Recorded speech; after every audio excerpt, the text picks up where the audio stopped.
International financial institutions will come to order. Without objection, the chairman is authorized to declare a recess of the committee at any time. This hearing is titled Evaluating the Financial Crimes Enforcement Network. Without objection, all members will have 5 legislative days within which to submit extraneous materials for inclusion in the record. I now recognize myself for 4 minutes for an opening statement. This is the third hearing with the Director of FinCEN as required by Section 5336 C11 of the Corporate Transparency Act. Today provides a public forum to examine FinCEN's operations, the troubled status of the Beneficial Ownership Information Reporting Regime, Anti-Money Laundering Act of 2020, and the history and impact of the Bank Secrecy Act. The goal of this hearing is to assess these tools for targeted reforms that enhance security without trampling on privacy and innovation. This testimony should help Congress assess how these frameworks target real threats like terrorist and cartel financing networks, scam centers, and other illicit finance. The big question is how to do it all while avoiding surveillance of law-abiding Americans and small businesses. The Bank Secrecy Act was enacted in 1970 with a narrow, good intention to create transparency against organized crimes, infiltration of our financial system. Over decades, the BSA has morphed into a bloated surveillance machine, demanding endless reports from banks, businesses, and individuals without delivering proportional results. Today, this framework is dangerously outdated, and the BSA's one-size-fits-all mandates are tying up lots of resources. Are they being used effectively? In recent years, the Bank Secrecy Act, Corporate Transparency Act, Anti-Money Laundering Act of 2020 have proven sometimes ineffective, but always cumbersome. For example, FinCEN's own data shows that from 2014 to 2023, law enforcement agencies only accessed about 5.4% of the millions of currency transaction reports filed under the Bank Secrecy Act, highlighting how this flood of paperwork buries real leads in bureaucracy instead of focusing on bad actors. And on the CTA front, we've seen FinCEN issue overbroad rules that treat every mom and pop shop around the country as potential money launderers, forcing disclosure of personally identifiable information into a federal database that isn't well safeguarded against hacks or misuse. That's not security, that's an invitation for abuse. And we've witnessed it in other cases like Operation Choke Point. While millions of American businesses are relieved by March's delayed enforcement of Corporate Transparency Act's beneficial ownership mandates, they await clear guidance from FinCEN about what the future looks like. We appreciate the interim rule, and we're happy to work to finalize it. We are, in fact, working on a law to cement it, but the market really wants clarity and certainty on where things are headed. Meanwhile, true threats like Chinese fentanyl cartels are laundering billions through U.S. real estate, or Russian oligarchs who are sometimes evading sanctions. They slip through because resources are tied up with collection rather than analysis. So we need to index outdated CTR thresholds for inflation. We should codify the full repeal of CTA's beneficial ownership mandate on U.S. businesses and focus it on external threats. This hearing is our chance to demand accountability. With that, I yield the balance of my time. And I now recognize the ranking member of the subcommittee, Ms. Beatty, for 4 minutes for her opening statement. Thank you, Mr. Chairman, and certainly thank you for being here, Director Gaki. You're going to have a lot coming at you today as our only witness sitting up there, and I think you should take that as, because you have so much experience, you have worked through President Trump's administration, President Biden's administration, and so we're hoping that today's hearing will shed light on the national security consequences if we cripple your office and our financial crime programs. Because one thing I can tell you is that we all are against corruption. No one wants to be engaged sitting on this committee by the very nature of the title that my Republican colleagues have named it. So I am very anxious to hear from you today. So we know that the Financial Crime Enforcement Network is small, but it is of vital importance in a bureau at the Treasury Department that is tasked with protecting our financial system from traffickers, from money launderers, from terrorist facilitators, and other bad actors. To put this work in perspective, let's look, for example, at something that we've all been engaged with on both sides of the aisle, and that's illicit fentanyl. That trade that has devastated our communities over the last decade, and I can say, as well as I'm sure our chairman will, because we're both from Ohio, and what has happened in our districts. FinCEN follows the money to the origins of these drug supply chains to disrupt finance streams wherever it can, hopefully preventing synthetic opioids like fentanyl from entering our country. When my constituents ask me what we're doing in Congress to stop fentanyl deaths and protect our communities, I tell them about the important work that we do on this committee to make it tougher, to make it less profitable for drug traffickers, and to conduct their crimes. And FinCEN is central to that effort, and thank you. Given that, Director Gaki, I am proud of the work that we've done in recent years to bolster our national security and crack down on financial crime. However, today's hearing, our first FinCEN oversight hearing since the administration's change, comes in the wake of a series of dangerous rollbacks in our illicit finance regulatory framework. And just to name a few, the Trump administration has endeavored to unlawfully eliminate the Consumer Financial Protection Bureau, the agency responsible for protecting Americans from fraud and abuse. The president has changed the way the United States enforces the Foreign Corrupt Practices Act, which prohibits Americans from bribing foreign officials. And perhaps the most alarming of all, Treasury Secretary Scott Bessent gutted the Bipartisan Corporate Transparency Act, which President Trump signed into law during his first term, exempting over 99% of the companies that Congress intended the law to cover. This stunning reversal eliminates a critical new tool for law enforcement to unmask anonymous shell companies, effectively making the United States the preferred haven for money laundering, traffickers, and fraudsters. Instead of working with Congress to make key reforms to the law that would ease small business compliance concerns, the administration chose to directly ignore the law as it was passed and intended to be implemented by a strong bipartisan Congress. Further, these recent actions threatens our national security, weakens our efforts to fight money laundering and the finance of terrorism, and gives us fewer tools to protect hardworking Americans. So good luck today, and we're excited to hear from you. I yield back. Thank you. I now recognize the chairman of the full committee, Mr. Hill, for 1 minute for an opening statement. Thank you, Mr. Chairman. I want to thank FinCEN Director Gaki for joining us today. It's good to see you. Glad to have you back before the committee. FinCEN plays a crucial role in safeguarding our nation's financial system from illicit activity. Today's hearing will give committee members the opportunity to hear from and question the FinCEN Director on the agency's operations, including the current status, as noted by the ranking member, of the beneficial ownership reporting rule and other efforts to fight financial crime. I was pleased to see Treasury's interim rule issued in March exempting U.S. companies from beneficial ownership reporting requirements. It marks an important step towards easing regulatory burdens on some 32 million hardworking American small business people nationwide, and I look forward to learning more about the forthcoming rule. We will also assess the Bank Secrecy Act's performance over the past 5 decades and explore ways to modernize it and ensure it remains effective in protecting our national security. I look forward to the hearing, and I yield back. Thank you, Chairman. I now recognize the ranking member of the full committee, Ms. Waters, for 1 minute for an opening statement. Thank you, Chairman Davidson and Ranking Member Beatty. While I'm pleased to welcome back Director Gaki, I'm disappointed we're not more closely reviewing the Trump administration's and congressional Republicans' actions that weaken America's capacity to stop money laundering and fraud.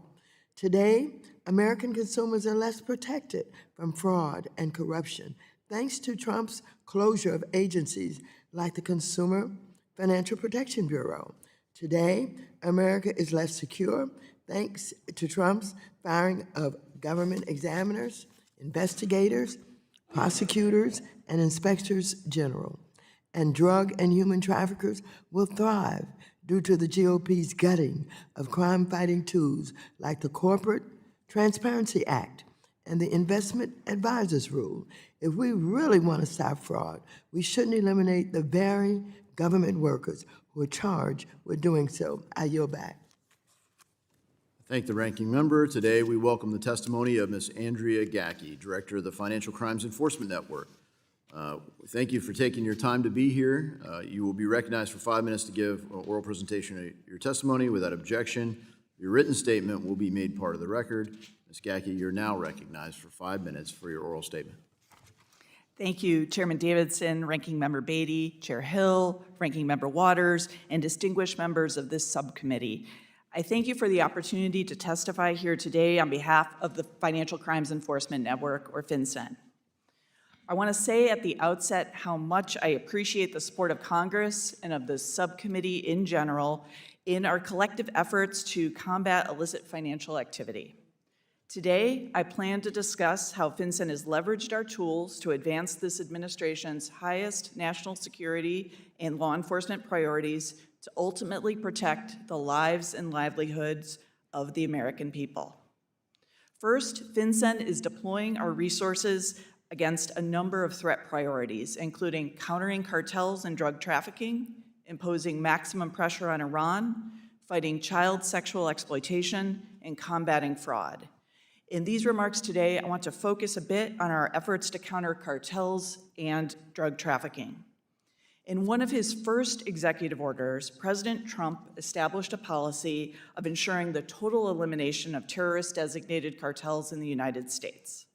To implement this policy this past June, pursuant to the Fentanyl Sanctions Act, FinCEN identified 3 Mexico-based financial institutions as being of primary money laundering concern in connection with illicit opioid trafficking. FinCEN also issued alerts to financial institutions targeting bulk cash smuggling by Mexico-based transnational criminal organizations, as well as oil smuggling schemes along the southwest border associated with Mexico-based cartels. We also published 2 comprehensive public financial trend analyses, one on fentanyl-related illicit finance, and one on the key role of Chinese money laundering networks to promote disruption of key vectors of illicit finance. And we have leveraged these publications in public-private partnerships in the fight against cartel finance.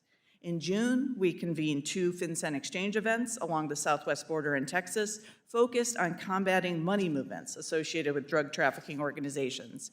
And this week, FinCEN and our Treasury colleagues are convening here in DC a cross-border dialogue together with the government of Mexico, the largest Mexican banks, and US correspondent banks to further efforts to eliminate Mexico-based drug cartels on both sides of the border. Next, FinCEN is focused on efforts to streamline regulatory requirements and reduce industry compliance burdens, including through further implementation of the Anti-Money Laundering Act of 2020, so that the AML-CFT regime in the United States is risk-based and focused on the greatest threats to financial institutions and to national security. One key aspect of modernizing the Bank Secrecy Act regime involves reporting, especially suspicious activity reports, or SARs, and currency transaction reports, or CTRs. SARs and CTRs can provide critical information to law enforcement partners. However, FinCEN recognizes the burden this reporting imposes on institutions and individuals. We're currently exploring ways to streamline SAR and CTR reporting, including by improving the forms, which will be beneficial for law enforcement and national security data users, as well as for filers. And to further reduce the regulatory burden on US companies and US persons, FinCEN modified our approach to beneficial ownership information, which I look forward to discussing in this hearing. FinCEN is reviewing comments on the interim final rule issued this past March, and we intend to issue a final rule this upcoming year. Finally, let me highlight FinCEN's efforts to promote the administration's goal of supporting the responsible growth in use of digital assets. Digital assets, like other financial assets, are subject to misuse by illicit actors. To unleash the full potential of digital assets in the United States, certain measures should be adopted to deter illicit finance and combat financial crime that targets Americans. Faithfully and expeditiously implementing the Genius Act is one of those measures. As FinCEN initiates rulemaking efforts necessary to implement the Genius Act's required regulations, we'll continue our ongoing engagements with the digital asset industry and with law enforcement. And we also look forward to engaging with Financial Services Committee members as Congress considers further legislation in this area. Thank you again to this committee for your support and partnership in combating illicit finance, and I look forward to your questions. Thank you, Director Gaki. We'll now turn to member questions, and I recognize myself for 5 minutes for questioning. Director Gaki, in your very thorough opening statement and written testimony, I appreciate that you highlight your efforts and the efforts of FinCEN to counter cartels, to counter Iran and other threats to the United States, to confront human, sex, child trafficking, to look at scam centers that are exploiting our seniors in particular, and to modernize your tools that you're using both internally and also responding to the market in an era where digital assets have the opportunity to thrive, and people are also finding ways to use those, as they have every other form of payment, for illicit finance. So thank you for your work, and I appreciate your openness to some reforms on how to be more effective in that.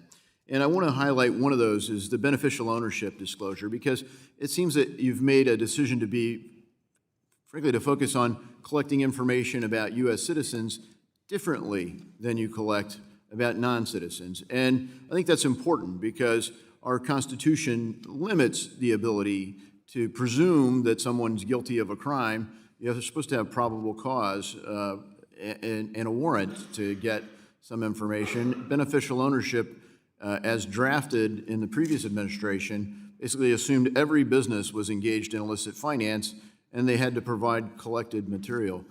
I think it's unconstitutional, but as the courts fight this out, you've stepped in. So could you give us an update on progress towards that and what issues would be helpful for Congress to clarify?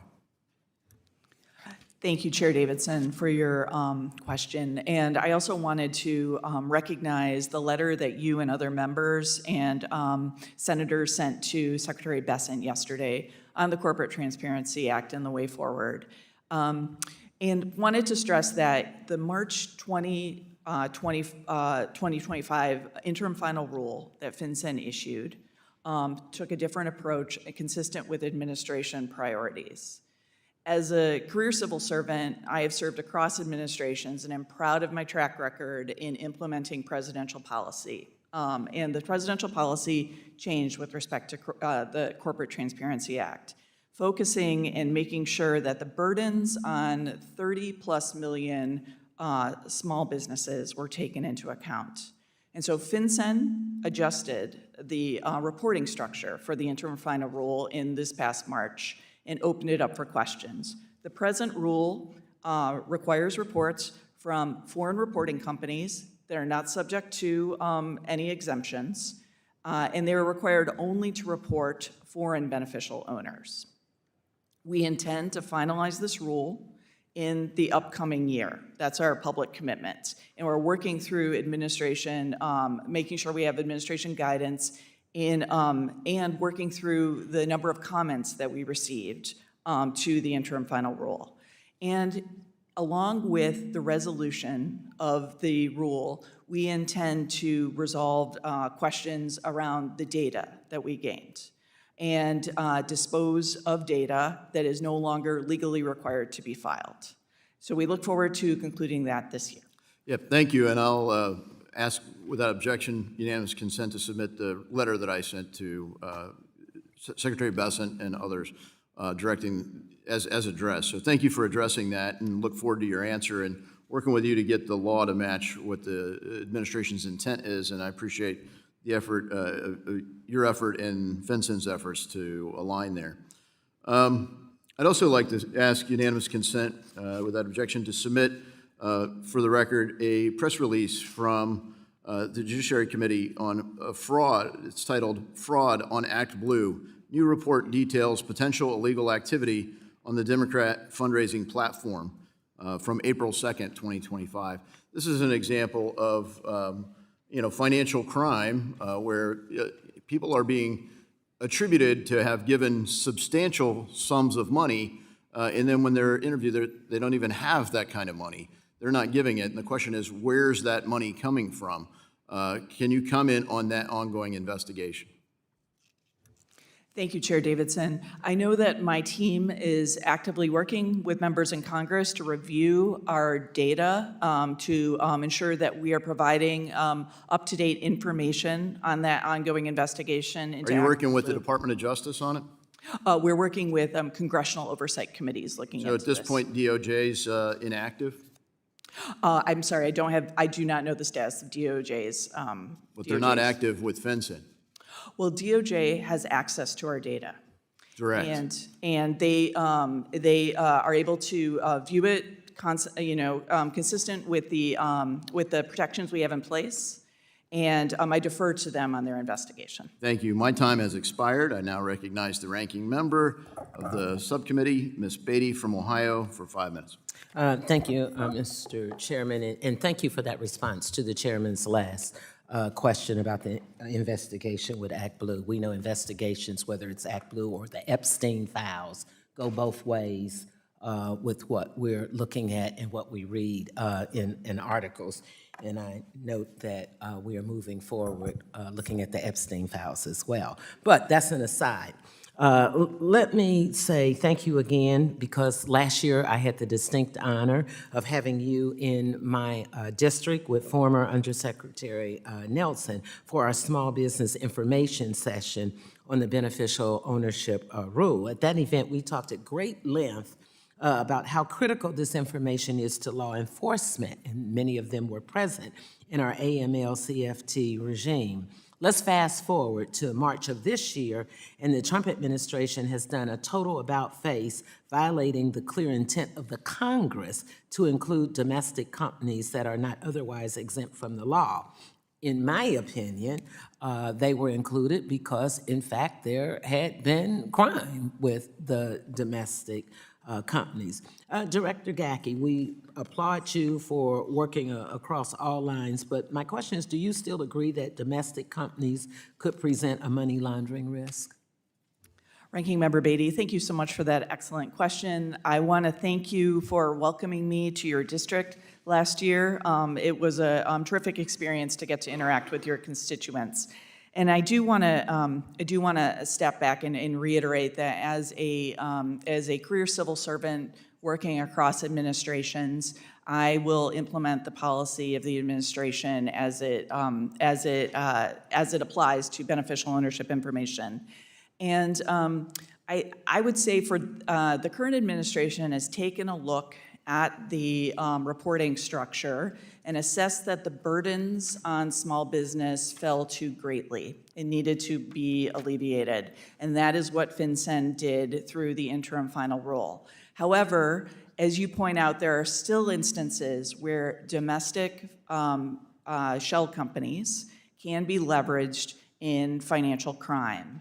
And there I can point to other sources of information that can help law enforcement if the beneficial ownership information regime is not being used. For example, FinCEN's customer due diligence rule on financial institutions does require collection of information at the point at which accounts are opened.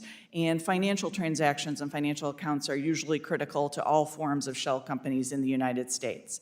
That being said, we will be carefully reviewing the responses to our interim final rule to see if any adjustments need to take place. As this is an ongoing open rulemaking, I can't discuss the ultimate resolution of that, but we look forward to reviewing all comments on all sides of the beneficial ownership issue. Thank you. Then let me make this comment, and I'll phrase it versus in a question to what I believe. I believe that it is accurate to say that the Treasury's recent decision to exclude domestic reporting companies from enforcement exempts the vast majority, I believe roughly 99% of covered entities from the reporting rule.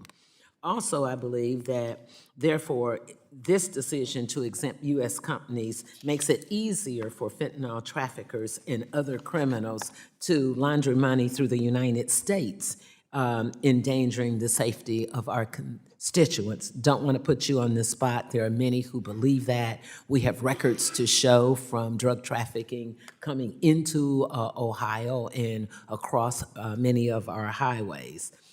So let me just say that I'm going to continue to be an advocate against illicit crimes. And if that means us doing due diligence of asking for information about who owns a business, I'm a business owner.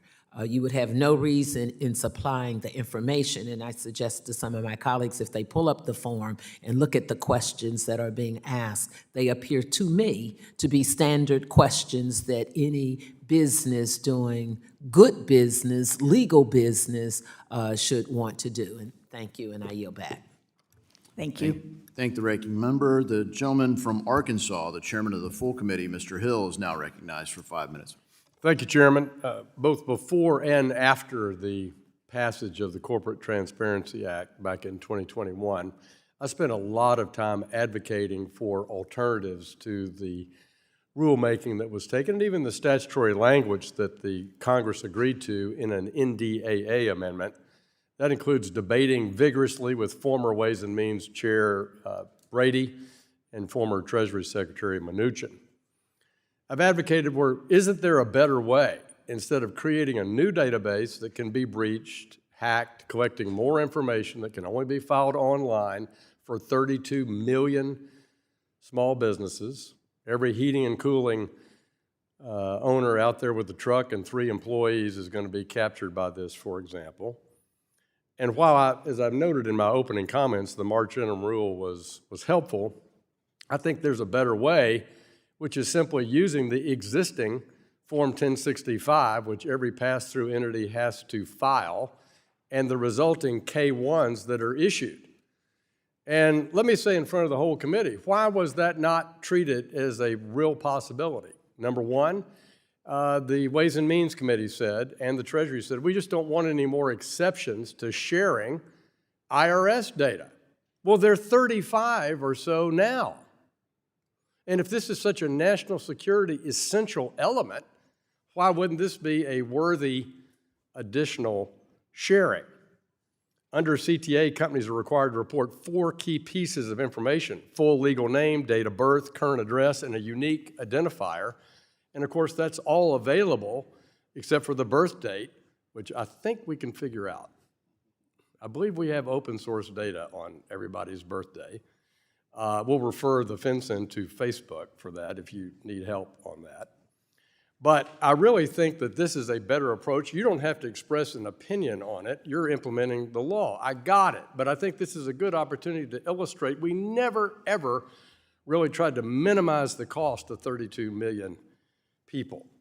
Wouldn't you agree, though, that this would be an easier way to use data that the federal government already has legal access to?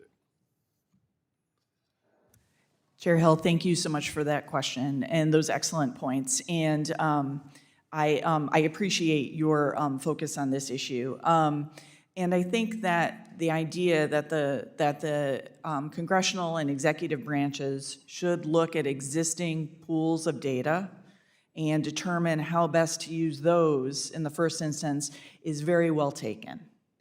And I look forward to working with Treasury leadership on this particular issue to explore whether this is a possibility. Thank you for that. Let me switch subjects to the important one of geographic targeting orders, which has been actually a big successful strategy of FinCEN for many decades and was actually tackling the issue of shell companies and people hiding assets. But there's been a recent change, which is that there's a new nationwide rule as opposed to a limited geography, requiring real estate professionals to report all non-finance purchases of real estate. And according to FinCEN's estimates, the real estate industry is expected to bear over $630 million in compliance costs, or about $600 per report filed, based on some 850,000 transactions a year. based on our years of experience with geographic targeting, how do you justify that cost related to the actual law enforcement goals being obtained, I should say? Thank you, Chair Hill. And I think, to the point FinCEN has been issuing, using the tool of the geographic targeting order for 10 years across administrations to seek information on shell companies, legal entities purchasing real estate in a non-financed way. And the thing about the geographic targeting order is it's a temporary measure that can only be renewed if there is a law enforcement need for that information. And across 10 years, we have seen an incredible thirst among law enforcement for this information, and this information being used in active and successful law enforcement prosecutions. And that drove the decision to make what was a temporary measure into a permanent measure, widely applicable, to be the residential real estate rule, which is scheduled to come into effect in December 2025. We do think the benefits of this data— If you could provide me some of that information in writing, and then also the results of the law enforcement successes in the past decade, that would be helpful, and I yield back, Mr. Chairman. Thank you, Chairman. A gentlewoman from California, the ranking member of the full committee, Ms. Waters, is now recognized for 5 minutes. And thank you very much. Director Gaki, last month your agency, FinCEN, sounded the alarm on Chinese money laundering networks. In more than a dozen examples, you warned that these organizations use U.S. and foreign corporate structures to hide, launder money, park assets, and repatriate the illicit funds from criminal activities, including human trafficking and smuggling across and beyond the southwest border. Yes or no? Was Undersecretary of Treasury for Terrorism and Financial Intelligence, John K. Hurley, correct when he stated on the documents released that the Chinese money laundering network enabled cartels to, quote, poison Americans with fentanyl, conduct human trafficking, and wreak havoc among communities across our great nation? Yes, ma'am. When Undersecretary Hurley said that statement, we have seen Chinese money laundering networks to be a prevalent form of money laundering that are increasingly being leveraged by cartels to facilitate narcotics trafficking. It is taking advantage of laws both in Mexico and in the People's Republic of China against funds flows out of those countries or into those countries of US dollars. And there is an informal, decentralized network being leveraged by cartels to launder the sums being used to export narcotics and other drugs to the United States. Thank you for that. I want to move on to some work that I've been doing on the Caribbean on de-risking. In 2023, as required by the Anti-Money Laundering Act of 2020, the Treasury Department released its U.S. government-wide de-risking strategy, having worked for years with those most heavily impacted by de-risking, including many Caribbean nations and territories that are effectively cut off from the international banking community. I was pleased to see the release of this strategy. Its importance was underscored at a 2022 hearing that I chaired, where Prime Minister Mia Amor Motley of Barbados gave historic testimony about the negative effects of de-risking on the people and businesses in the region. The Treasury strategy recommended several follow-up actions, including a joint study by the Federal Banking Agency and FinCEN, revision of money, service business oversight standards, and improvement of international cooperation. Can you please elaborate on what exactly FinCEN and partner Treasury offices have done to pursue the steps laid out in the strategy? What does your agency have planned for the next year related to de-risking, especially in the Caribbean region, or especially related to access to correspondent banking service? Ranking Member Waters, thank you for that question and for your longstanding interest in this issue. I want to assure you that since the President issued an executive order this past August guaranteeing fair banking for all Americans, Treasury is working to implement the President's executive order to guarantee that for all Americans. But beyond that, for many years, FinCEN has noted that its policies should not equate to the de-risking of populations. So I want to focus on FinCEN's work here in the broader on the broader Treasury response to de-risking. I look forward to getting back to you and your staff on that. But as FinCEN noticed in a statement on customer due diligence issued by FinCEN and the federal banking agencies, banks that operate in compliance with their Bank Secrecy Act obligations and effectively mitigate and manage their illicit finance risks are not prohibited or discouraged from providing banking customers of any specific class or type. And I look forward to working with our federal banking agency colleagues to further clarify that as needed. Thank you. I'm just interested in follow-up to see if changes should be made based on a long-time policy. What kind of factual information is being used in examining this de-risking issue?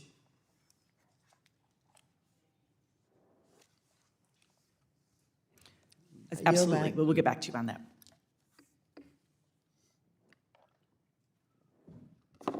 Thank the ranking member. The gentleman from Oklahoma is the chairman of the Monetary Policy Task Force. Mr. Lucas is recognized for 5 minutes. Thank you for holding this hearing, Mr. Chairman, and thank you, Director Gaki, for testifying today. Director Gaki, fraud in our financial service system continues to be one of the top burdens facing my home state. Can you detail FinCEN's approach to dealing with this problem? The folks back home want to see some more progress. Thank you, Representative Lucas.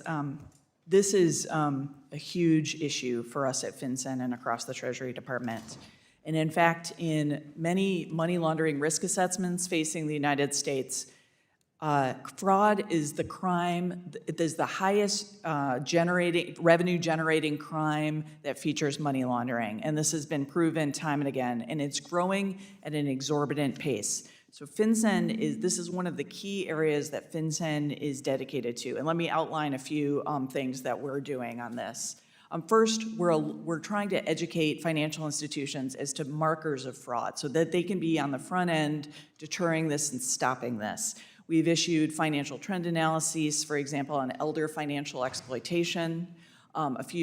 Just earlier this past summer, we issued an alert on the abuse of convertible virtual currency kiosks and how they can be used in in any financial exploitations.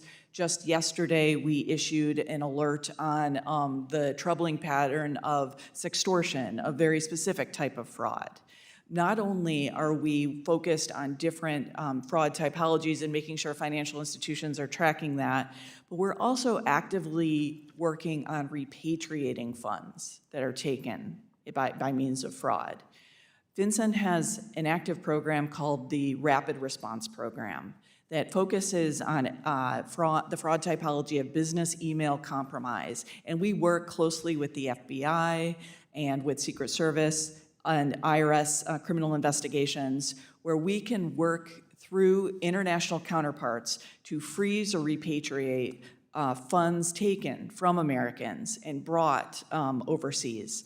Since the inception of that program, we have repatriated over $1 billion, and this is a incredible program that we look forward to building and developing to bring really meaningful action to ordinary Americans. And then finally, I just want to note the day-to-day, everyday case support we do for fraud investigations across the United States at every level of law enforcement, state, local, federal, to make sure that Americans are getting the help they need to stop these vectors of fraud. Director, I'd like to follow up on that question. Part of the problem seems to be that FinCEN is overwhelmed with data. sometimes immaterial data that dilutes the helpful information the agency could use. Have you considered focusing reporting obligations so that FinCEN only receives relevant information for law enforcement investigations? Thank you, Representative Lucas. Yes, and this is, I think, a broader part of modernizing the Bank Secrecy Act regime. And very much one key element of that is making sure that financial institutions, be it AML CFT programs, are consistent with the law, that they are effective and risk-based, and that they are producing information that is valid to law enforcement.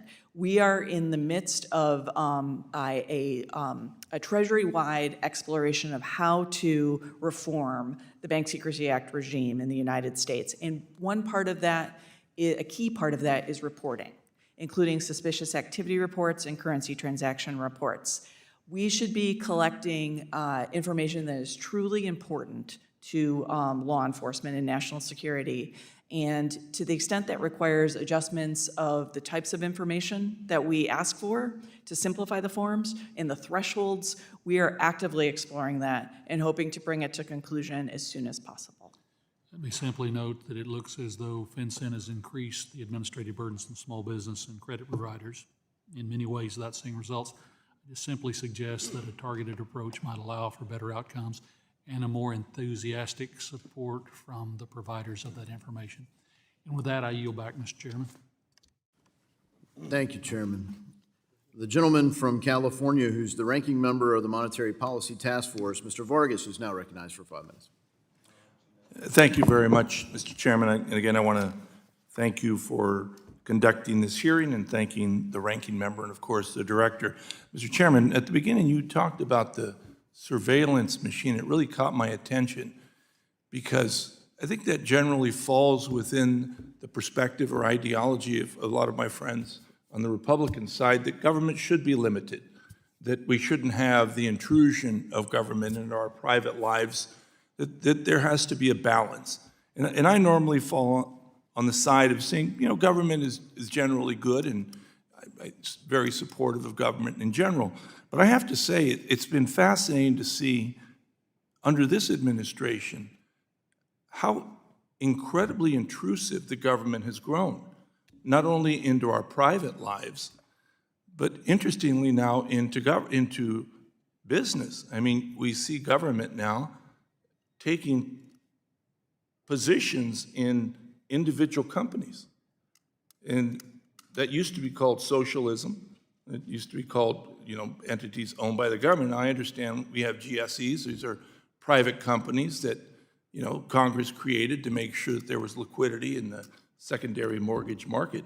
And there's stuff like that. But taking positions, picking losers, picking winners, has normally not been the ideology of the Republicans. And yet you see that in this administration, and you don't see much talk about it on the other side, saying, wait a minute, if the Democrats had done this, the Democrats had put all this surveillance on the streets, what we see now, the militarization that we see, there would have been, of course, people screaming left and right because of the intrusion of government into our lives. And I understand that, but we don't see it now. And again, I caution you because there will be a time when the government flips and you will say, well, wait a minute, you can't do this. Well, we'll remind you that you didn't say anything when the Trump administration did it. And it really is sad to see. Because again, I'm not one that's against government. I think government generally does a good job, but I've always admired the Republicans, really starting with Reagan, saying there should be some limit here as to the intrusion that government has in our lives. But you've seen the creep become a race now, not a creep, it's incredible the way this administration has really put the federal government into our lives. I mean, even now, even going to the airport, they take all of this information, this biometric information. I don't know what they do with it. Maybe you do, Director, I don't know. But someone must know. But all that being said, I do want to talk about elder abuse. You spoke about it a little bit, but I do want to get into it a little bit more.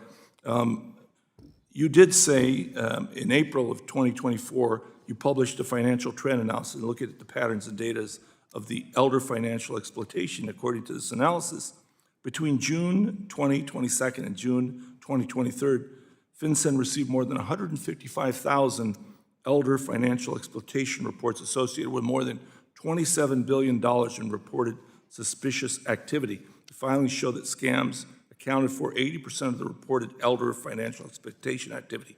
What role does FinCEN play in addressing this financial exploitation against older adults?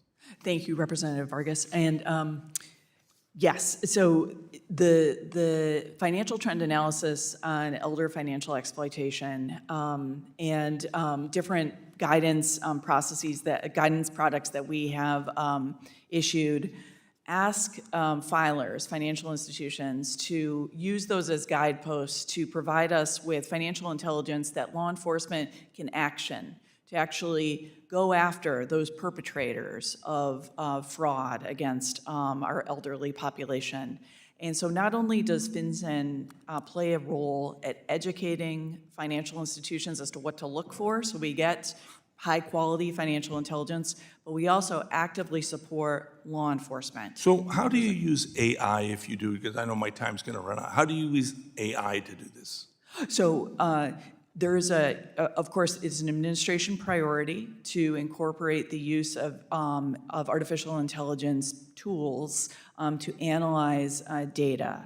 And FinCEN, like other federal government agencies, is exploring that. We do use advanced artificial intelligence products in terms of machine learning and other data analytics because FinCEN does collect and protect a large amount of data in order to truly support law enforcement with the highest quality information. My time has expired, but thank you. Thank you. I yield back.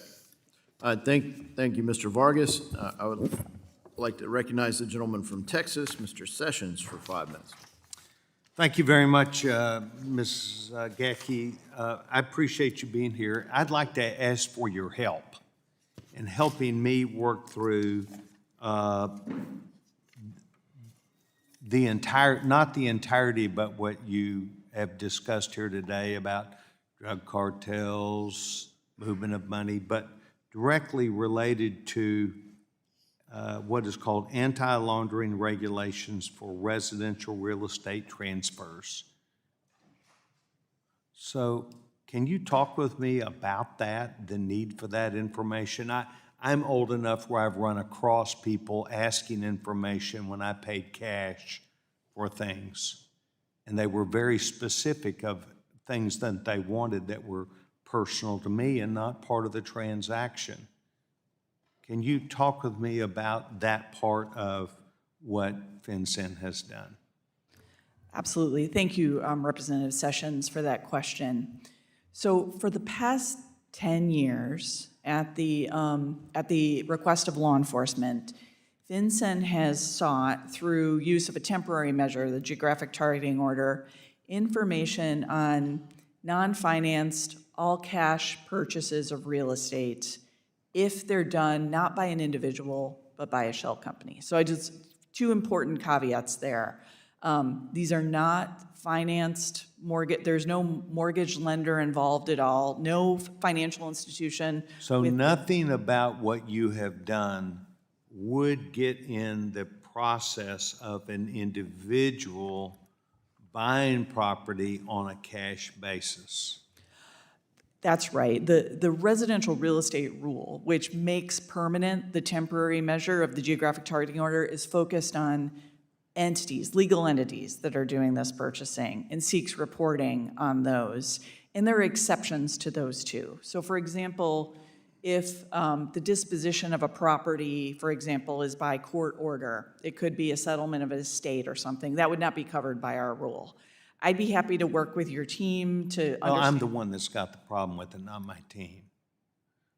Specifically, what happened is when I went to file for a loan, they requested information that I considered private and extraneous to that information, but they wanted it, personal private data and information. And so I moved into just to use cash instead of providing what I consider to be unprofessional asking of personal data.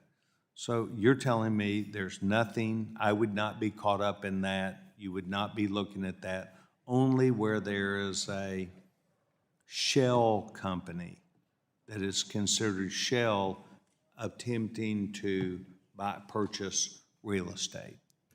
That's correct, Mr. Sessions. It is a rule that is looking to pierce who are the real people behind the shell companies making cash purchases of real estate, not individuals. Good. Well, I would reiterate, and I had not talked to the chairman about this, but in listening to the chairman about data and information that's being held by you or any other government, really anybody that is subject to being stolen by people. And what is the retention period that you generally have on issues that may have been in the past where you had completed the investigation? What do you do with that data? And what is the time frame that you would keep it? Is there a retention period? Thank you, Mr. Sessions. So the information that we hold that's filed by, under the Bank Secrecy Act that FinCEN collects, disseminates, protects, is held at the highest level of data protection for non-classified systems in the United States government. And in terms of a retention period, this is something. Where is that in the United States government? Excuse me, where is the data or the rules? You said it's being held by at the highest security. Well, obviously, Social Security's high also, and those files are purged. What is, if you could please have your staff get back to me in a detailed fashion and tell me about the retention of data, not in an active investigation, but some that may have been, that would have been completed or that was requested and not needed, what that retention is, where it goes, and how long it's been kept. Absolutely, sir. I would appreciate that. When do you anticipate that you would provide that? Sir, we will get that to you in the next few weeks. Good. Thank you very much. Mr. Chairman, I want to thank you for holding this, and I thank Ms. Gaki for taking time to be here to help me clear up a question that I had. I yield back my time. Yeah, thank you. The gentleman from California, Mr. Liccardo, is now recognized for 5 minutes. Thank you, Mr. Chair. I want to thank you and your team, Ms. Gaki, Director Gaki, for the really important work that FinCEN does. I was a federal prosecutor many years ago and relied frequently on the great work of FinCEN as we were prosecuting narco trafficking at the border. And in particular, we are seeing more and more of the illegal transactions relating to money laundering occurring in crypto as well as fraud. And I commend you and your team for the work that you've recently done on convertible virtual currency kiosks or crypto ATMs, which I know has been a particular source for FinCEN and a lot of law enforcement. And in your August statement, you acknowledge that there's rising fraud and cybercrime and drug trafficking through these kiosks. And I presume that the concern arises because of this pseudonymity that relates to crypto transactions. Is that right? It's difficult often for people to identify who exactly is doing the transacting. Thank you, Representative Liccardo, for that question. I think yes, there can be some anonymity-enhancing aspects to convertible virtual currency. I do know that our team works very closely and uses blockchain analytic tools in order to be able to aid investigations to ensure that that doesn't remain a barrier, and to put out guidance for financial institutions to be alert to any aspects of the misuse of these types of tools. And particularly with the use of mixers and other tools, criminals are able to evade even some of the more sophisticated detection techniques in terms of identifying them. Is that right? Yes, sir. Now, mixers are something that we're currently taking a look at. We issued a proposed rule on mixers in the previous administration and are exploring the next step on that. We have to take a look at the fact that we have to make sure that we tailor any approach here to be really directed at illicit activity, and that we are not sweeping in any legitimate transactions Sure. that are trying to leverage, these tools to, for example, shield their transactions from repressive regimes. This is Sure. a delicate thing we've got to work through administration guidance, and I look forward to engaging with you on it. And I recognize that there's legislation pending, the Clarity Act, in which we are looking to impose BSA requirements to help you do your job and law enforcement do your job with regard to centralized exchanges. But of course, there's also decentralized finance, DeFi, where there are no such requirements. How exactly are you able to do your job when millions of dollars may be moving through DeFi, particularly given recent studies that showed as recently as January that 91% of fraud and theft that was occurring in the 1,100 cases that was examined under this study, 91% was happening on DeFi protocols. What tools do you have left? Thank you, Representative. This is something that we are actively working on, not just in implementing different reporting and different exploratory subjects set forth in the Genius Act, of which FinCEN is a critical implementer, but also outcomes from the President's Working Group on Digital Assets and the report there. So looking at DeFi, looking at the appropriate requirements for the Bank Secrecy Act requirements for that industry is something that my agency is taking on, and we look forward to working with both industry and law enforcement to make sure we're striking the right balance. Perhaps I can just, given my limited time, identify my big concern. Right now, your agency, through its rulemaking, has decided that it would not collect beneficial ownership information from U.S. corporations or U.S. persons. And all that's required to satisfy those standard beneficial ownership information requests is the name, date of birth, residential street address, and the ID from your driver's license. That's all it's required. And we know that U.S. companies, shell companies, can be created to move millions of dollars, billions of dollars through these illicit channels using DeFi.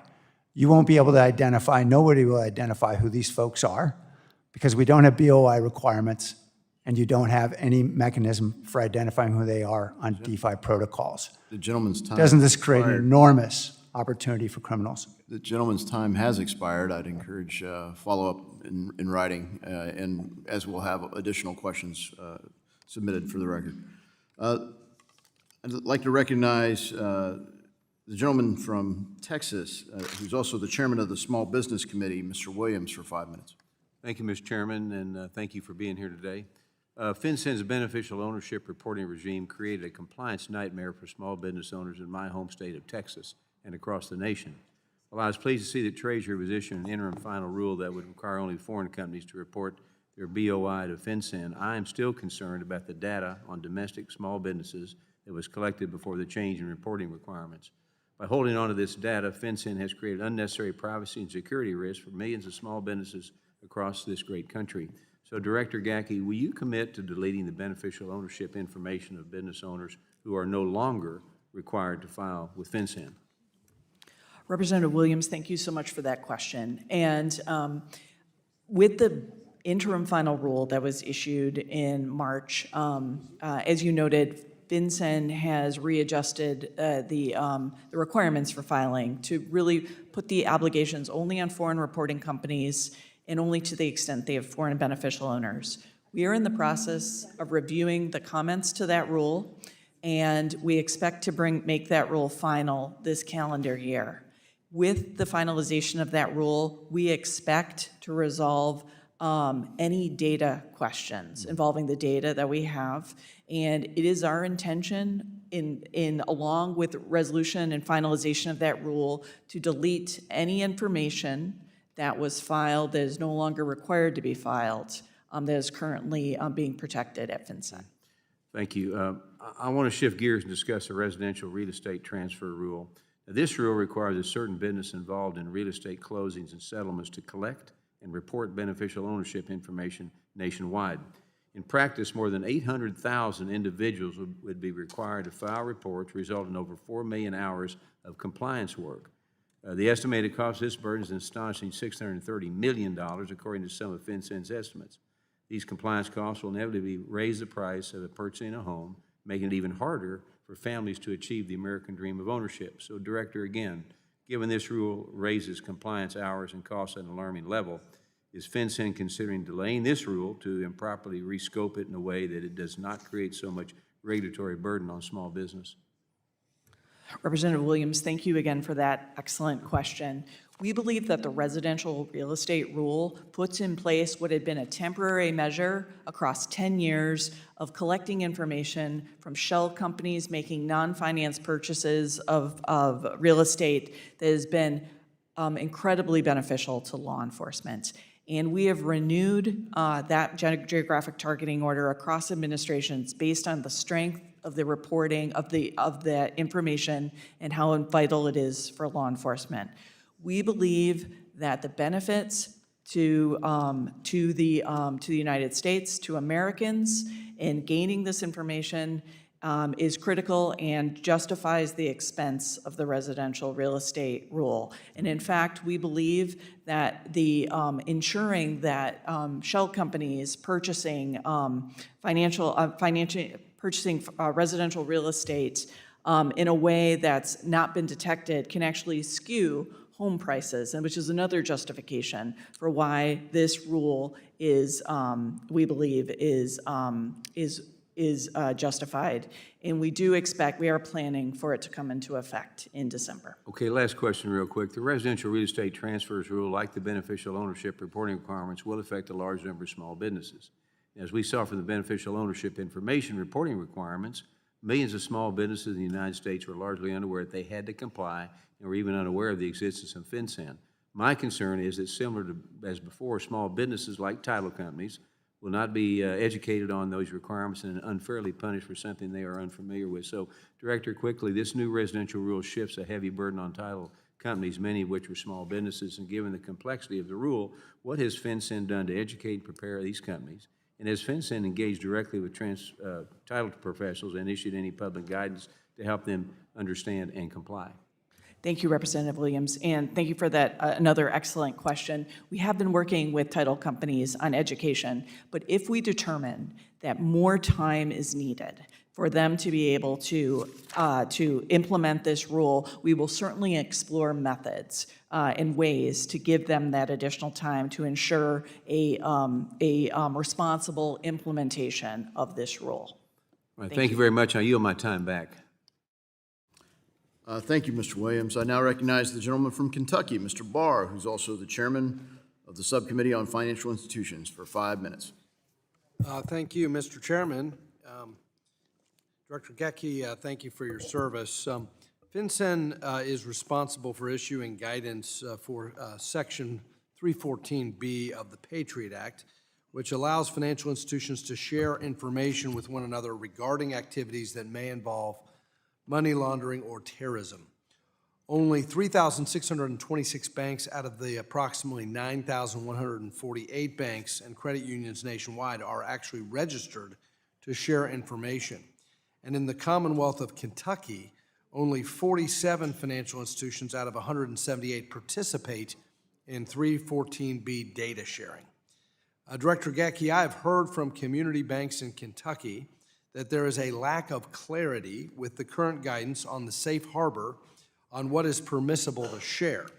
If FinCEN's guidance better outlined what data is covered under the safe harbor and promoted more fraud information sharing, it is likely more institutions would participate.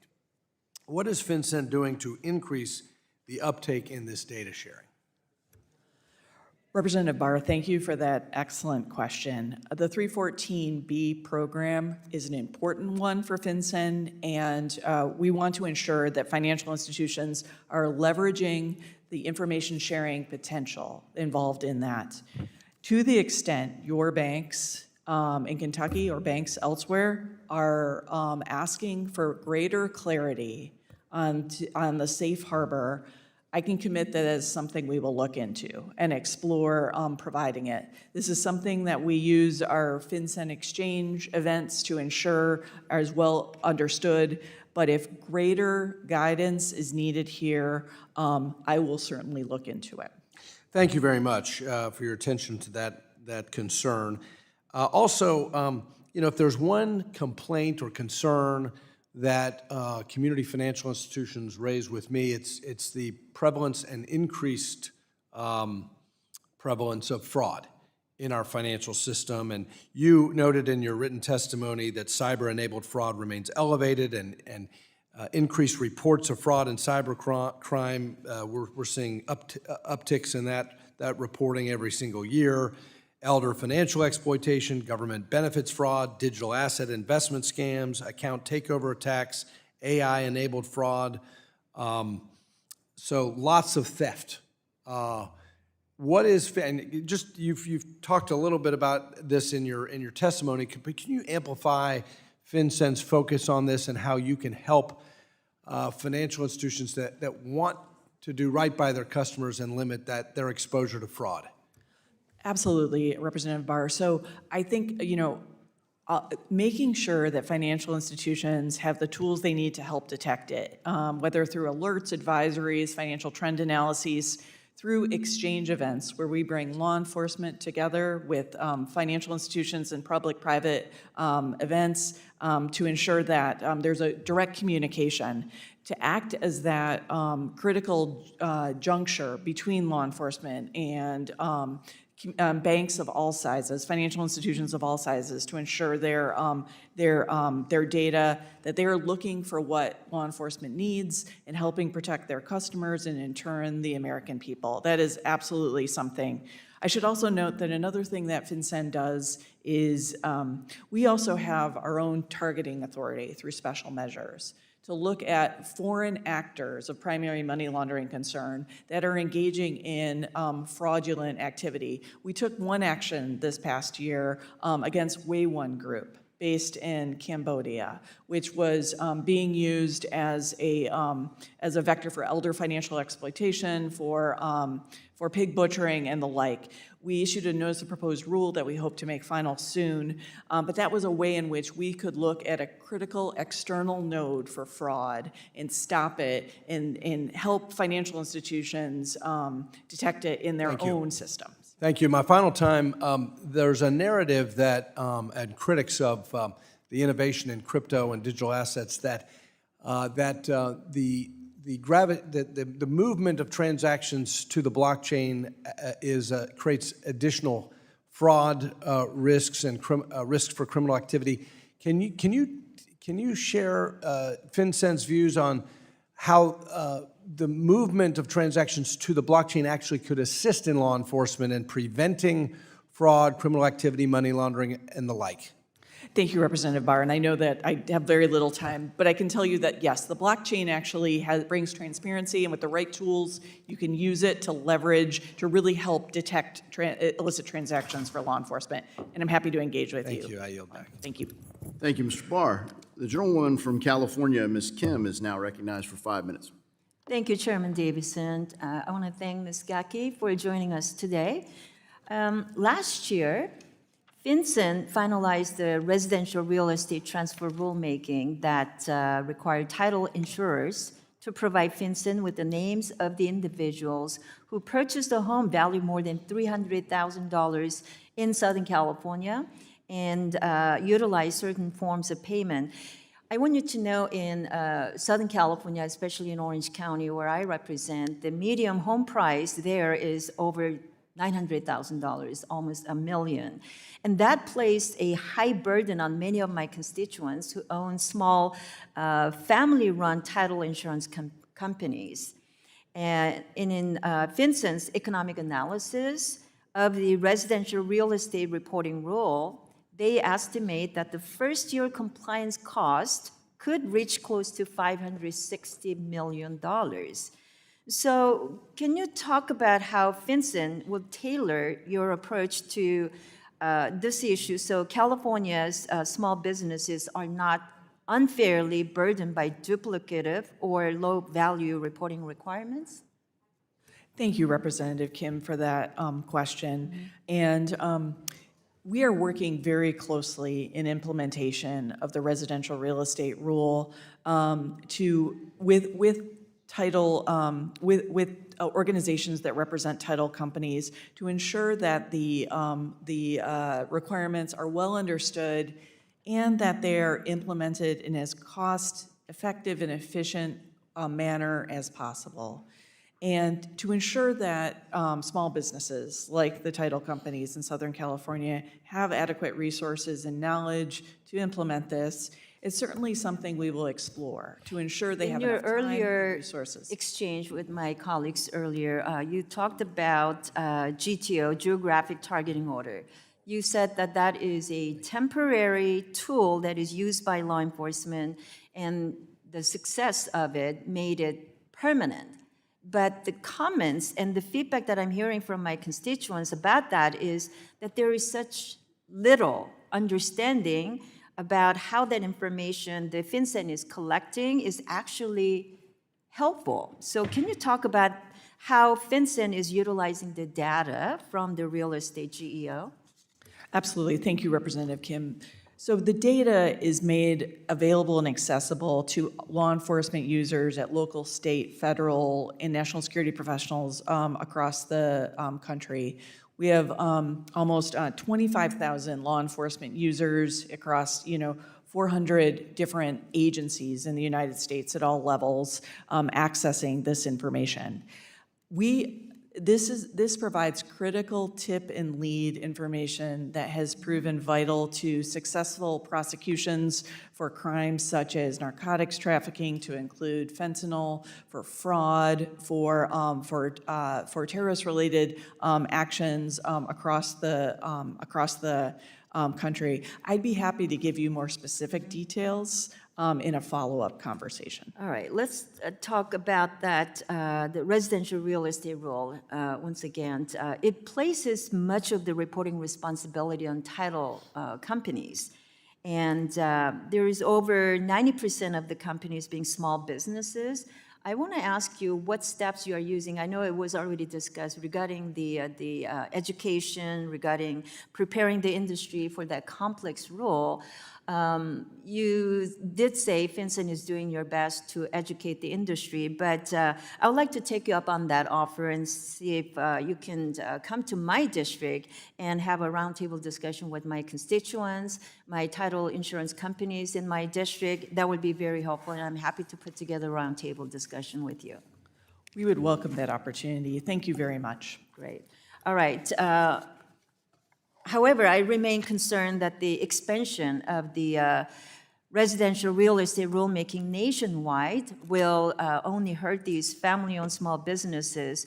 And the implementation of the nationwide GTO, which starts on December 1st, it seems like far too little time to give these small businesses time to prepare. So to that end, I'd like to submit this letter that I received from the American Land Title Association into the record, and it highlights their concerns with the timeline and the impacts that this will have on the title industry. So I hope you will consider delaying, review this and delay the implementation of this nationwide GTO and continue to work with the industry so we can find effective and efficient ways to fight the money laundering. Without objection.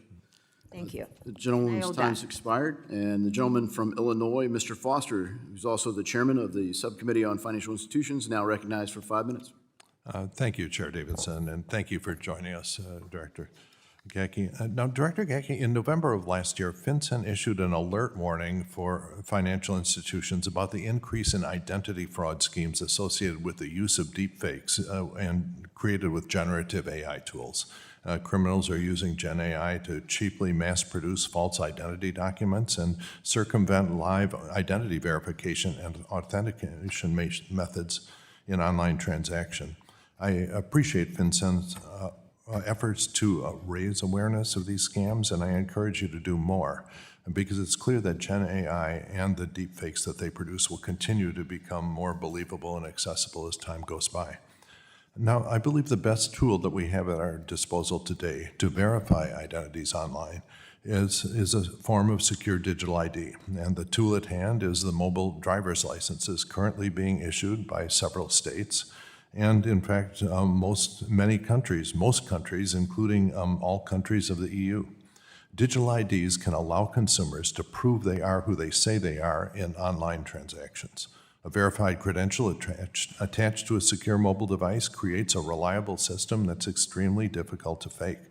I believe this technology would go a long way towards stopping identity fraud in the banking system, and also with fraud in government benefits. It is, however, my understanding that many financial firms do not feel that they have the regulatory go-ahead to start using digital IDs and digital driver's licenses in their AML KYC processes, and that they need guidance from regulatory agencies like FinCEN to start implementing this technology in online transactions. I think there's also a federal role in providing federal standards for what states are providing adequate digital driver's license, and some may need improvements. So my question is, do you expect FinCEN will take steps to provide regulatory clarity for firms to start using these for KYC purposes in online transactions? Thank you, Representative Foster, for that excellent question. And I also want to thank you for your focus on this issue across many years. I want to note that this is certainly something that FinCEN is looking at. Questions of identity are critical to our work on fraud. And the misuse and of identity, whether it's using generative AI or less sophisticated techniques, is something that we are very, very much focused on and looking to ensure that we are providing the best guidance we can to financial institutions. I would like to, I want to commit that I will work with my federal banking agency colleagues to look at what further guidance we can provide to financial institutions on this matter. This past year, we did work with our with our federal banking agency colleagues to work on how to adjust how financial institutions can adjust their processes, including in terms of collecting and verifying taxpayer identification numbers in use of customer identification programs. But I look forward to looking at this more closely and seeing what we need to modernize in terms of guidance for financial institutions going forward. Yeah, thank you. And I think there's also an important federal role that doesn't yet exist, which is to verify, to specify which cell phones are actually safe to deploy digital IDs on them. Because it's well documented that certain early model cell phones had a secure enclave that was not in fact secure, meaning that someone could go and hack your cell phone and impersonate your digital driver's license, which would obviously be a disaster if someone used them. So we will need at some point probably a federal agency or someone they delegated to call balls and strikes on this version of a cell phone is okay, it's got an adequately secure enclave, this one cannot be used.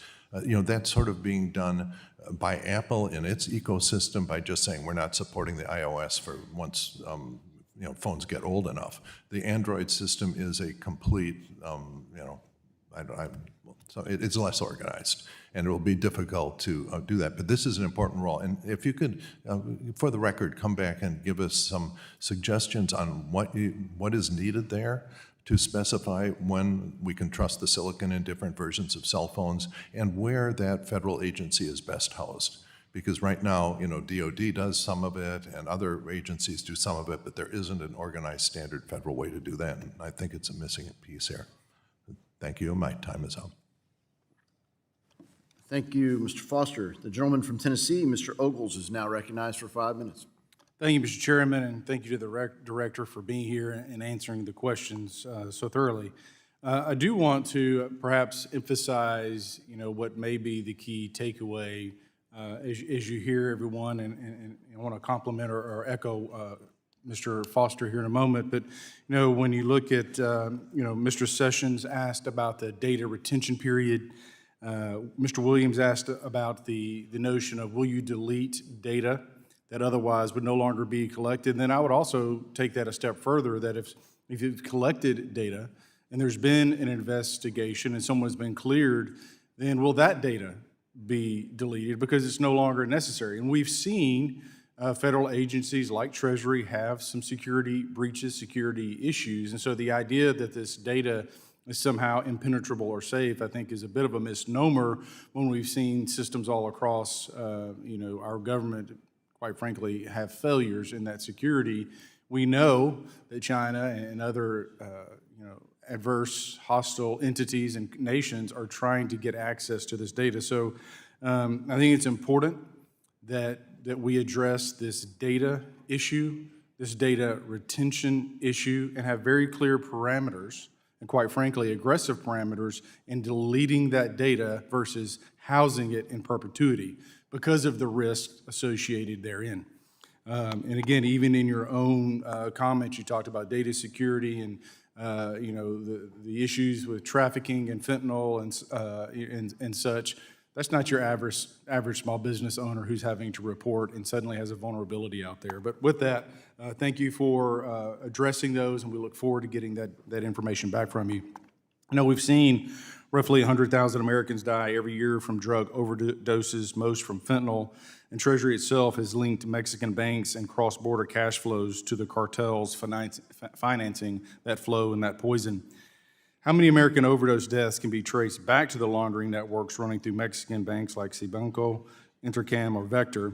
And why is FinCEN still granting them extensions instead of cutting them off from the U.S. financial system immediately? Thank you, Representative Ogles, for those comments and for that excellent question. I don't have an answer on the number of deaths that can be traced back to these financial institutions. It's certainly something that we can try to estimate. But I will say that any death would be too much, right? Sure. And so, but what we found in publicly calling out these three financial institutions as a primary money laundering concern is we made a very public case as to how they have supported cartel financing. The extensions we have granted in terms of the effective date have, as we've noted in public, because we've been working so closely with the Mexican government, which has taken over those financial institutions, including replacing the heads of their compliance departments at these financial institutions. It's important when we took action against these financial institutions that we also made sure that any innocent people, to include innocent Americans, innocent Mexican citizens, were able to extricate their funds from these institutions. And that's what the time period of a delayed implementation was able to accomplish. But meanwhile, we have been working very closely with the Mexican government to ensure that these financial institutions are being effectively regulated at the local level in Mexico, and that any further money laundering concerns have been removed. Well, and I appreciate that, but I also want to give caution, and we've seen that, most, if not all, of the institutions in Mexico are infected with cartel operatives. So this idea that they are going to self-regulate is, I think, somewhat laughable. And so at the end of the day, this is about outcomes. Are you ceasing the flow of illegal funds into the United States and back to Mexico, which is flooding our streets and killing our kids? And if you're not, then you need to shut it down. Whether you like the president or not, I happen to be an ally, an advocate for the president. Crime has come to a halt in this city because the president had a will to do so. The former administration said we couldn't secure the border. And in a matter of days, the border was secure. We have to have the will to show Mexico, the cartels, and any of their associates that if you mess with the United States of America, we will shut you down, period. And again, they're not necessarily our ally when they're allowing the killing of our children and flooding our streets with illicit drugs. With that, Mr. Chairman, I yield back. Thank you, Mr. Ogles. The gentleman from Illinois, Mr. Caston, is now recognized for 5 minutes. Thank you. Thank you, Mr. Chairman. Thank you for being here. I want to follow up on the discussion you had with Mr. Liccardo around crypto ATMs.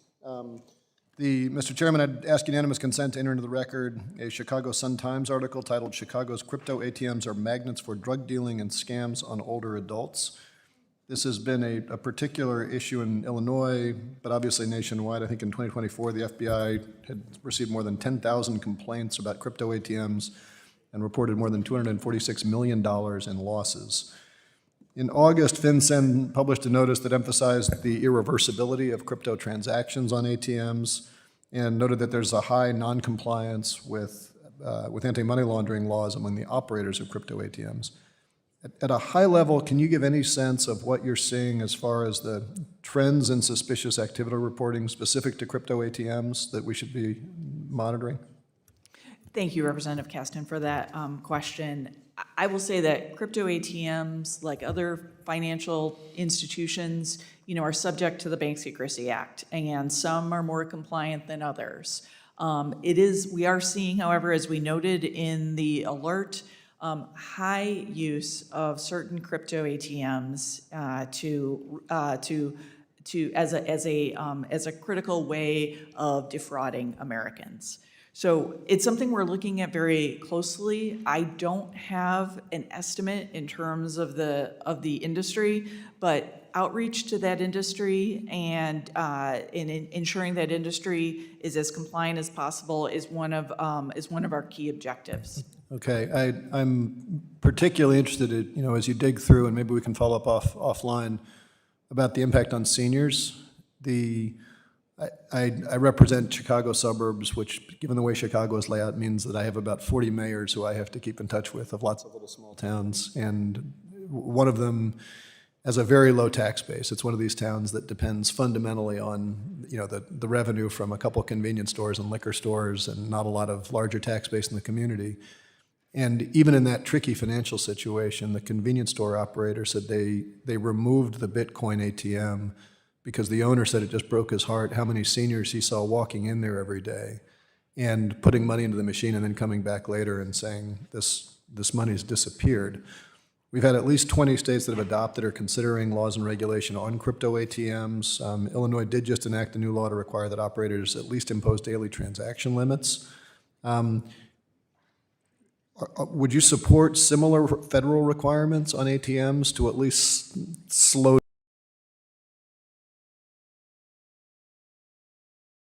It's something I'm going to need to look into and take back. I can absolutely commit that it's something that we'll look into and work with Treasury leadership on an approach. Okay, and I know you had an exchange with Mr. Barr against Way One, if I'm pronounce that right.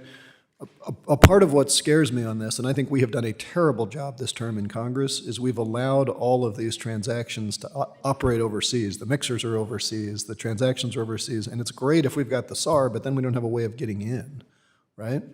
And so I guess with the time that's left, is there specific statutory authority that you currently lack that would allow you to go after the bad guys? Like, I'm not talking about going after the good guys, but if you see that crime has happened, if you see that these pig butchering scams, where are you limited in your ability to prosecute?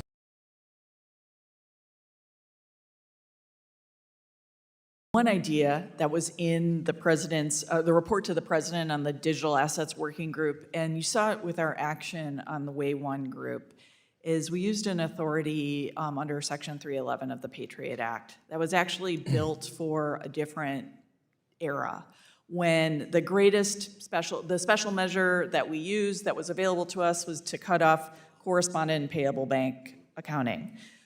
which doesn't really factor in for in the virtual asset space, but rather some newer authorities targeted to Russian illicit finance or synthetic opioids trafficking, 2313A, 9714. They allow us to prohibit transactions, all transactions involving a group like Way 1. Now, we use the 311 authority on Way 1 to great effect, and we're able to, it's a very powerful authority. I'm very proud of that action. But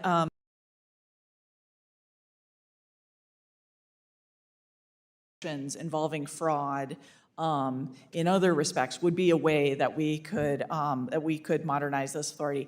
And regardless, my team very much looks forward to working with you on any new authorities. I see I'm out of time. I believe Mr. Himes has been active on the Section 311 piece, and let's talk offline about how we might tweak that and improve it. Appreciate it, and yield back.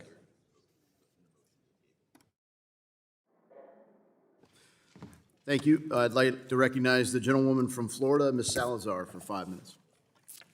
Thank you, Mr. Chairman, and wonderful to be here with you, Mrs. Gaki. I'm Maria Salazar from Florida, 27 District, representing the city of Miami. And I'm sure that you're familiar that there's a lot of business between Miami and the regime in the island of Cuba. And we have discovered that 11 companies in my district who are blatantly, openly breaking the Cuban embargo, an embargo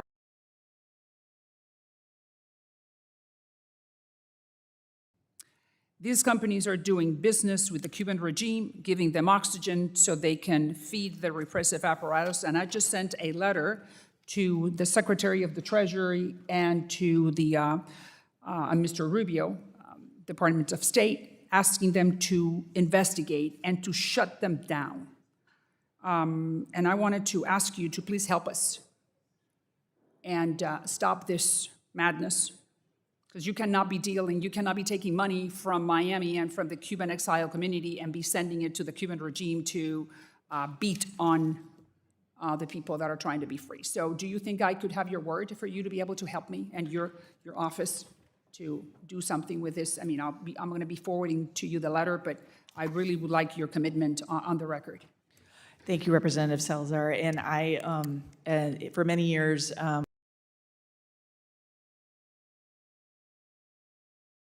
FinCEN, so I'm very familiar with our restrictions on dealing with the Cuban regime. So I commit to you that FinCEN will certainly take a look at this information and see how we can support investigations, whether at OFAC or other parts of the U.S. government. They are violating the embargo. You cannot do that because that's the United States law. Okay, now, another issue that is highly concerning to me as a United States citizen and as the representative of the city of Miami. Back in June, your office put on the blacklist 3 Mexican banks. One of the banks is called Subpoena. This is a very touchy subject because I'm concerned not so much about Subpoena, but about the American banking system. There has been no proof shown of money laundering from those people. I have met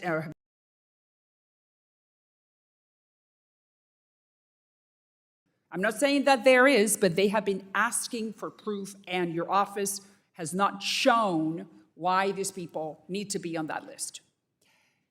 The owner lost the bank, $400 million, just because we, the Americans, put him on the blacklist. You know, we have a lot of weight internationally. In our system, we are innocent until proven guilty. Aren't you concerned? I mean, I'm terrified that this could happen to any bank in my district or any bank in the United States. So please tell me, and don't tell me this is under investigation, we cannot talk about it. Thank you, Representative Salazar.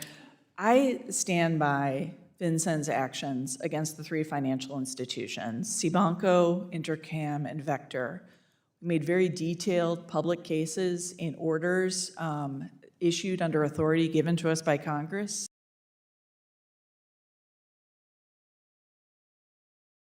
I know you're doing your job. I know that you have to look for the bad guys, but my concern is that you could have made a mistake that could be repeated, and that is not the American way of doing business. I understand. Simple terms. I understand. How come there's no proof that you insisted on keeping that bank, and I have no interest in the bank, but it's just the principle.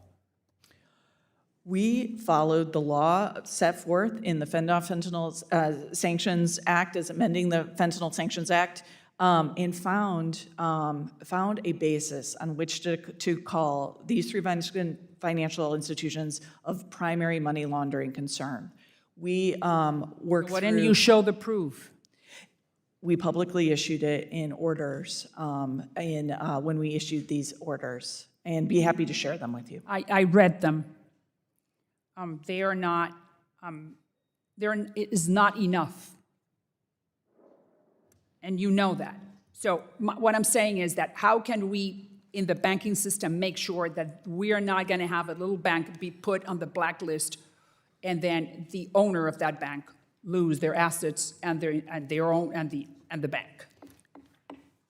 Now, I want to clarify that this authority is only targeted at, can only be used against foreign sources of money laundering, they're called primary money laundering concerned, whether they're jurisdictions, classes of transactions, or primary money laundering concern. But I respectfully disagree. I believe we have made the necessary legal cases. I understand what you're saying, but I think the these message I need to send as the chairman of the Western Hemisphere Subcommittee within the House Gentlelady's Foreign time is Affairs Committee expired. is that we, the Americans, we carry a lot of weight, and we need to be more careful because our The reputation gentlelady's time is expired. Thank you, Mr. Chairman. Thank you, Madam. The gentleman from Iowa, who's the vice chairman of the subcommittee, Mr. Nunn from Iowa, is recognized for 5 minutes. Well, thank you, Chairman Davidson, and appreciate you holding this very important hearing today. Director Gaki, thank you so much for coming out to Iowa. And while we may be, you're under the Biden administration, you're now serving under the Trump administration, I want to say I appreciate you hearing from folks in our district and coming with me and holding a roundtable to actually be able to discuss some of the things that are working. Today, we're going to talk about some of the things that are challenges. When you came out, we talked about the Corporate Transparency Act. We talked about the policing of over 32 million small businesses and the heavy impact that placed on them, everything from $8,000 per small business to be able to reach compliance. And if they failed, we're talking about a $500 a day fine, in some cases up to 2 years imprisonment for failure. Now, you got some Iowa Nice feedback on that, and I appreciate you being there to hear from them. But it will be no surprise to you, I would like to talk about some of the red tape that's impacting us today. Right now, FinCEN receives close to 20 million CTRs and 5 million SARs. These are financial reporting requirements. Challengingly, it's believed that most of that information that was done by financial institutions, including very small institutions, was never used. To make matters worse, it found that these can take over 21 hours to complete each one of those. So let's put this in real-world terms. In Main Street, Iowa, that means we've got folks spending upwards of 533 million hours filing reports for FinCEN and the federal government. I'd like to ask, do we have any perspective on how many of those reports resulted in actual prosecutions? Thank you. Thank you, Representative Nunn. And I want to thank you again for welcoming me and my team to Iowa. So one of the key objectives of this administration that we're focused on is reforming the Bank Secrecy Act regime, the MLCFT regime in the United States, to ensure that it is risk-based and focused on the highest threats impacting our law enforcement and national security, and that law enforcement is directing its resources to those highest priority threats. Understood. And part of that is taking a look at reporting. It's the reporting that we gained. We work very hard to try to ensure that we are engendering that feedback loop between law enforcement and financial institutions to show that the reporting is being used. And I think that it's not just prosecutions that are that happen, but that this reporting helps with this. Director Gaki, I appreciate that. Now, here's the reality. We did this with CTA. We went after 40,000 bad actors, but we snared 32 million Americans in the process. My concern here is we're looking at 25, 26 million reports. How many arrests were made as a result of this reporting? Can you just give me a number? Sir, I'm sorry, I don't have the number off the top of my Okay, head. all right, that's fair. Let me ask this. Can you commit to publishing the effectiveness of those numbers? Certainly, I can look, what we do in an annual report that we put out is we try to distill I'm going to look for feedback. the last year's numbers, and I'm going to compare it to the 26 million and the 533 million hours of reporting. We need to do some analysis on this. The other part is our community banks are drowning in red tape while cartels are clearly laundering billions in fentanyl dollars. We need to focus on the real results, not on the compliance reports requirements coming out of banks. Let's agree to go after the bad actors. I want to quickly get to the Treasury hack that occurred earlier this year when the Chinese Communist Party went after Treasury systems. Who at Treasury was fired for allowing the Chinese into Treasury systems?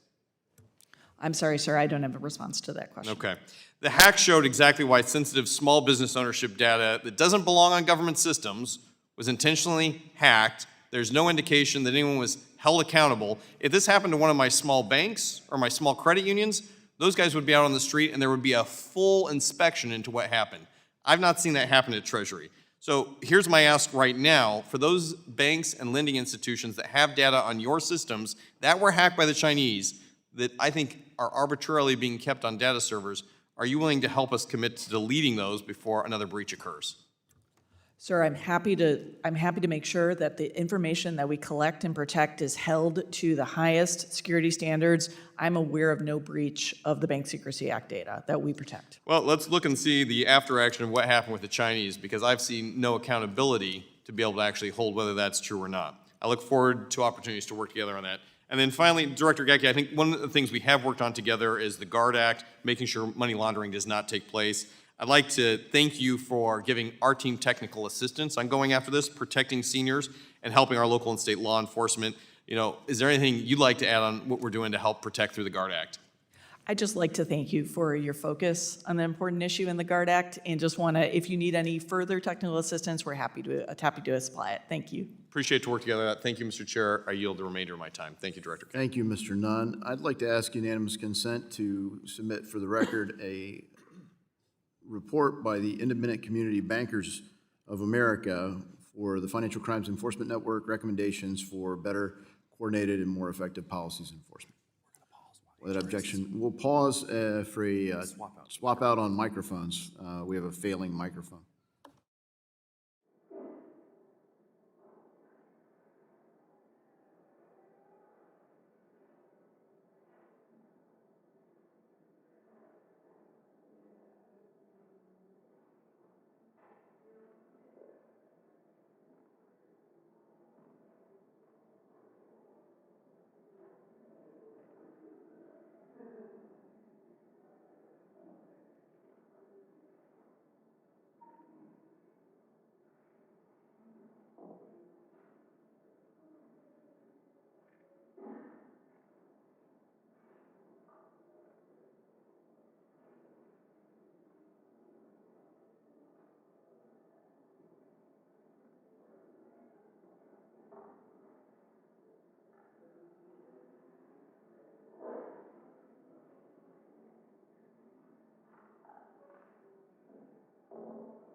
Test. Can you hear this? Works?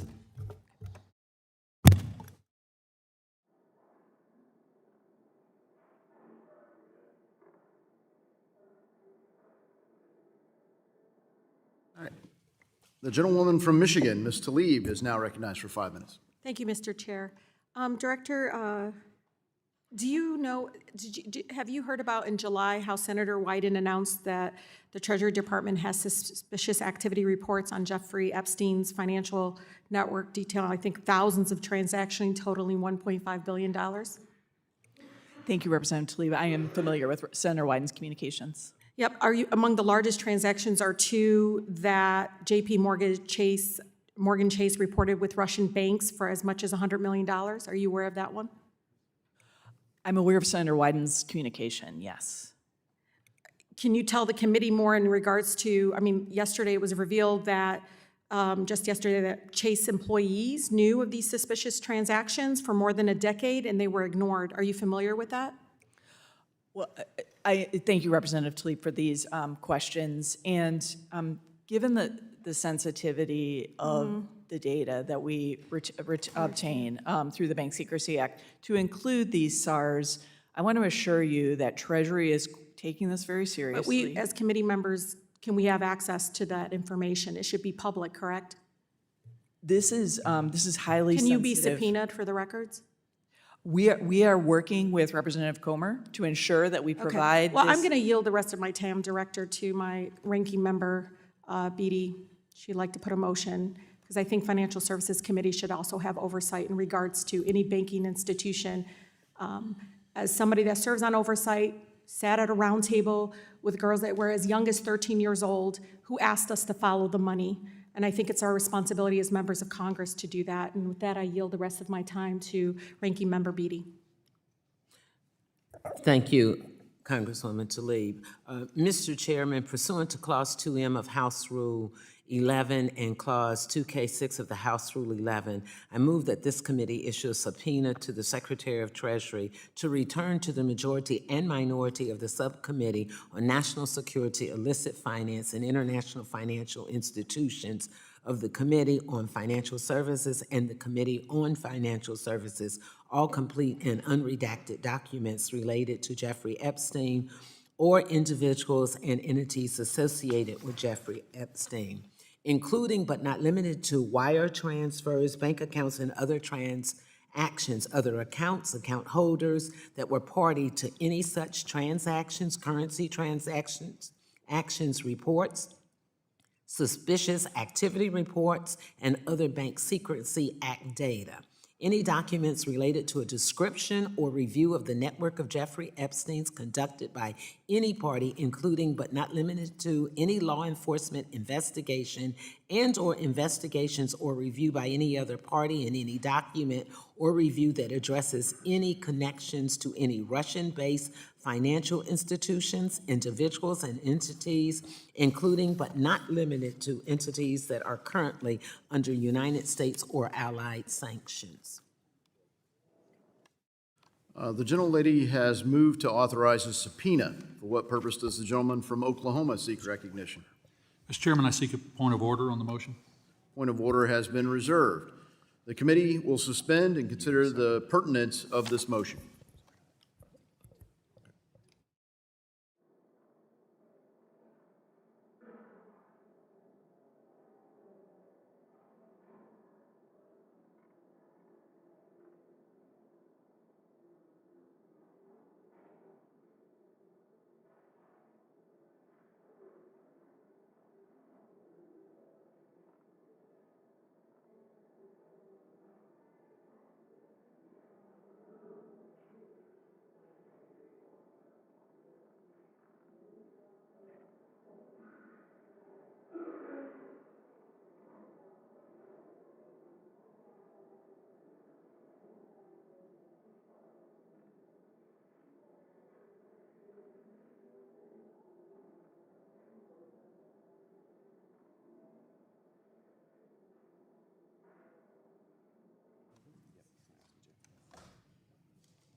The subcommittee will now consider the motion offered by Representative Beatty to authorize a subpoena. Does the gentleman from Oklahoma insist on his point of order?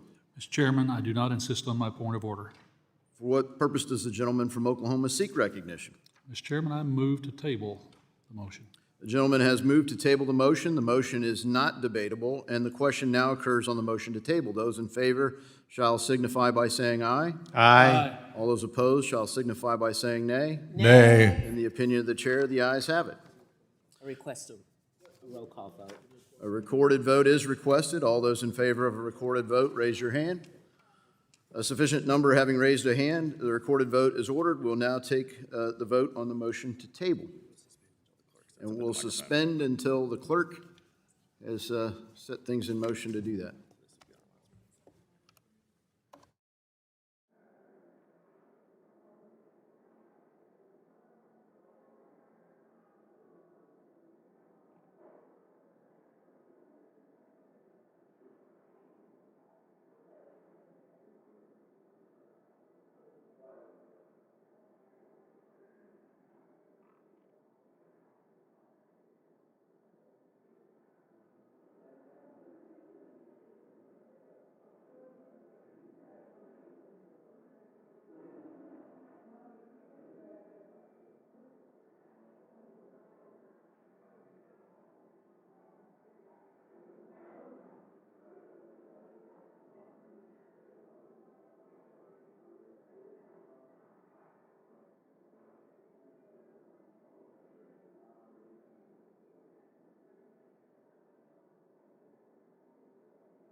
The clerk will call the roll.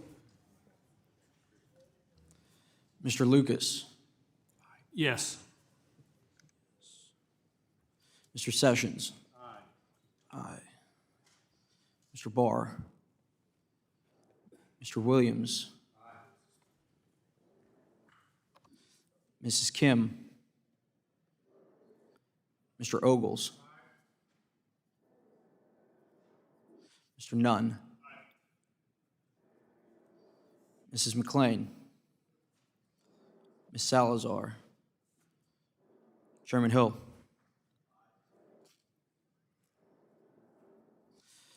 Ranking Member Beatty. Mr. Gottheimer. Mr. Vargas. Mr. Foster, No. Mr. Gonzalez, Mr. Torres, Mr. Caston, No. Mr. Liccardo, Ranking Member Waters, No.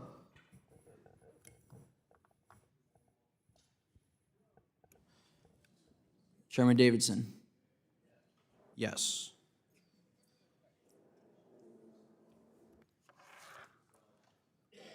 Ms. Salazar. Yes.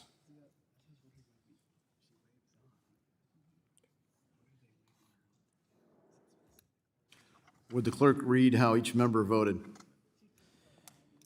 Chairman Davidson, aye. Mr. Lucas, aye. Pete Sessions, aye. Mr. Williams, aye. Mr. Ogles, aye. Mr. Nunn, aye. Ms. Salazar, aye. Chairman Hill, aye. Ranking Member Beatty, no. Mr. Gottheimer, no. Mr. Foster, no. Mr. Caston, no. Ranking Member Waters, no. Has any member Parliamentary- not voted or wish to change their vote? Parliamentary inquiry. The ranking member is recognized for parliamentary inquiry. I want to make sure of what we're voting on or what has been attempted to be tabled.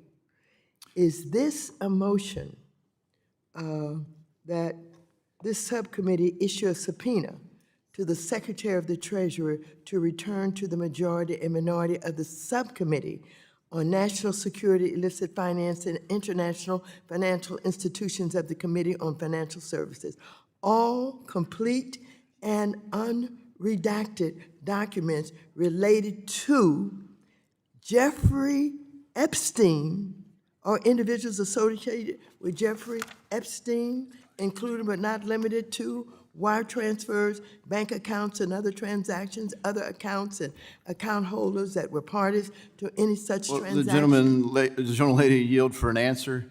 It is not a question on the subpoena, it is a question on tabling the subpoena, and the clerk will report. The ayes are 8 and the nays are 5. A majority having voted in favor, the motion to table is agreed to. I would like to thank Director Gaki for her testimony today. Without objection, all members will have 5 legislative days to submit additional written questions for the witness to the chairman. The questions will be forwarded to the witness for her response. Ms. Gaki, please respond no later than October 14th, 2025. This hearing is adjourned.